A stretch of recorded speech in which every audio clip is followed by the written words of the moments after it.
Shalom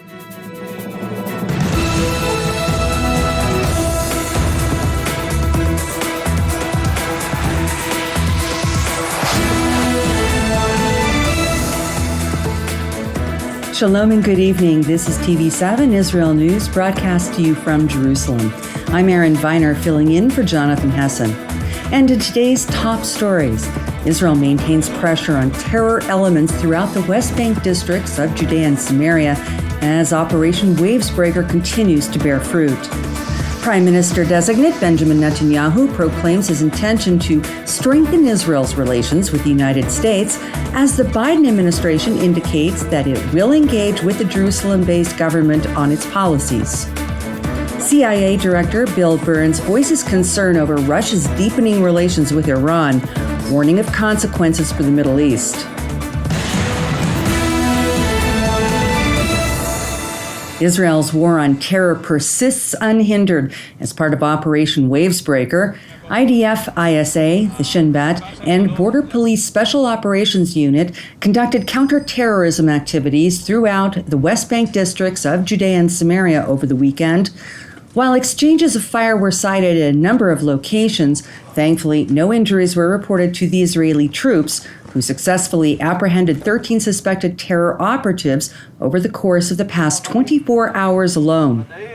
Meanwhile, in Jerusalem, Israeli Prime Minister-designate Benjamin Netanyahu is expected to inform President Isaac Herzog either tomorrow or on Wednesday that he has successfully formed a new government. It is important to explain that the mandate granted to Netanyahu by President Herzog to try to form a viable coalition of over 61 Knesset members is set to expire on Wednesday at midnight, in accordance with Israeli law. However, the Prime Minister-designate is entitled to request an additional 4-day extension. Senior officials from within Netanyahu's Likud party nevertheless told TV7 that an extension would not be necessary. Moreover, sources close to Netanyahu have reportedly said that even if the respective coalition agreements are not finalized, Netanyahu will still notify the president when he has successfully formed a government and that he intends to have it sworn into office next week. Meanwhile, Netanyahu has rejected circulating reports in U.S. media warning that the new composition of the Jerusalem government could jeopardize Israel's democracy and undermine its justice system, minority rights, and the so-called two-state solution to the country's conflict with the Palestinians. While separate reports, published by the New York Times, among others, implored the administration of U.S. President Joe Biden to take proactive steps to strengthen democratic values in Israel, the Prime Minister-designate responded by asserting that he intends to ignore this ill-founded advice and instead will focus on building a stronger and more prosperous country, strengthening ties with America, expanding peace with Israel's neighbors, and securing the future of the one and only Jewish state.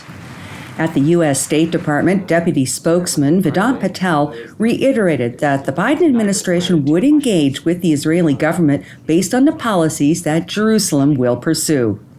The exact composition of and makeup of the upcoming Israeli government is still to be determined, so I'm just not going to get ahead of that process.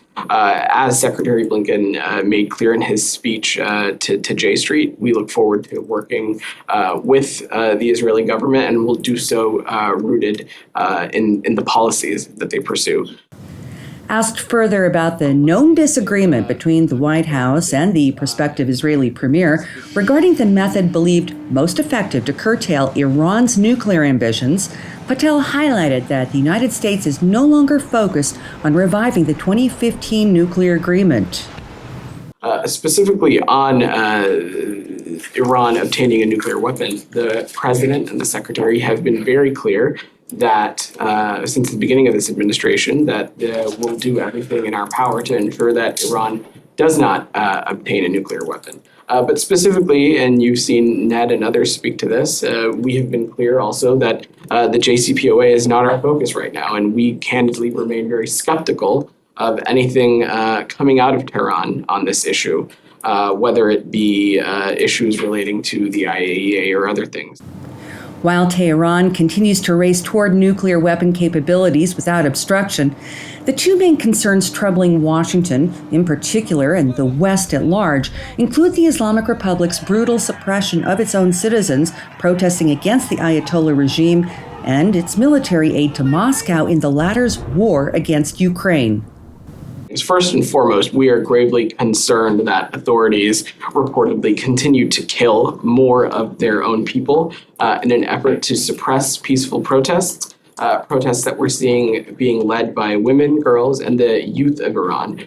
We also continue to remain deeply concerned about reports of mass arrests, sham trials, and now death sentences being handed down to protesters and carried out as well as the very clear state-sponsored violence against women that we're seeing across Iran.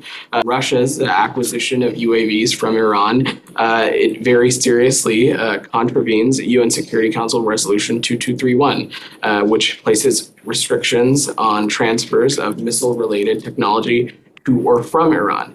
Specifically, when we spoke about the transfer of these UAVs, it was because of the type and the range that these UAVs have. This resolution, I'll remind you, was adopted in July of 2015. It established these critical restrictions. All council members, including Russia, voted for it. Russia was involved in negotiating its provisions. And Iran provided Russia with these drones, which Moscow is now using to wreak havoc on Ukrainian people. This is in clear violation of Resolution 2231, and there is no doubt that the transfer occurred without the advance case-by-case approval by the Council, which is how it should have unfolded. It is important to point out that in an exclusive interview with the U.S. Public Broadcasting Television NewsHour, CIA Director Bill Burns revealed that the duration and scope of the protests against Iran's theocratic rule indicates to the world that the Iranian people are seemingly fed up with its tyranny. I think what struck our analysts at CIA is both the duration of those protests, now almost 3 months on, and their scope, because they seem to cut across Iranian society, cut across ethnicities, socioeconomic groups. It's about a growing number of Iranians who are fed up with economic decay, with corruption, with the social restrictions that especially affect Iranian women, that are fed up with political oppression, fed up with the denial of basic human dignity. So in the short term, I don't think the Iranian regime perceives an immediate threat to its grip. It still has some very practiced habits of repression and brutality that it's continuing to employ. In the long term, though, I think the reality is that this is an Iranian regime does not have good answers for what's on the minds of a very young population, 70% of which today is under the age of 30. Director Burns further acknowledged that the CIA assesses that protests will continue despite the deadly methods employed by the murderous regime in Tehran. Asked separately about the growing relations between Russia and Iran, he voiced genuine concern over the deepening cooperation between the two nations. Well, quite worried. Historically, there's a lot of mistrust between Russians and Iranians, but they need each other right now.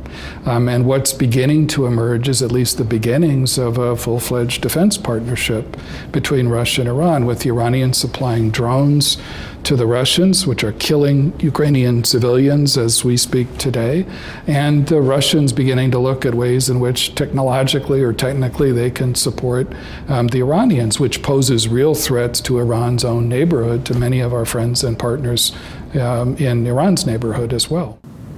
Asked further whether the Russia-Iran relationship has already impacted events on the ground, the CIA director stressed the following.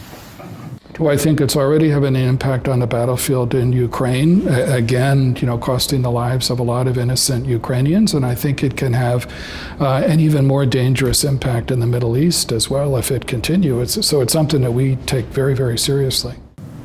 It should be noted that leaders of the 27-member European bloc held a meeting on Thursday of last week, during which time extensive deliberations were held on Iran's deepening military relations with Russia, as well as several other burning issues.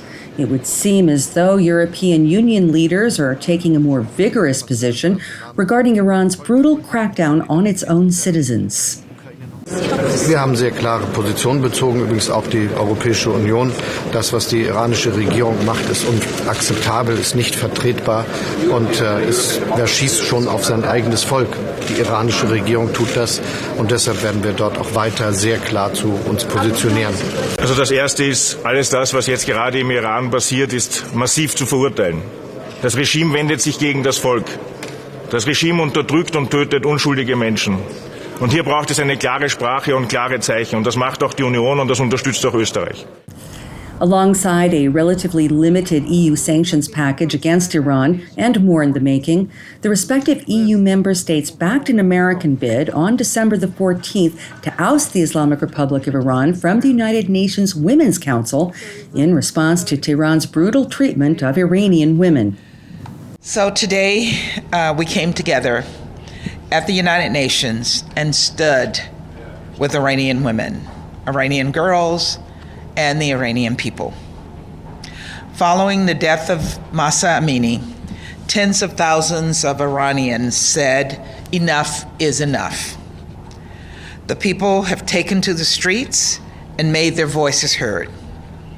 They're standing for women, for life, and for freedom. The Iranian government has responded with brutality and with violence. And you have to ask, why would they want to be on a commission that protects women? Thank you for watching TV7 Israel News. I would like to encourage you, pray for our persecuted brothers and sisters worldwide, as well as for the peace of Jerusalem and the salvation of Israel. I'm Erin Viner, wishing you a wonderful evening and happy Hanukkah to those of you celebrating. We'll see you again tomorrow at the same time.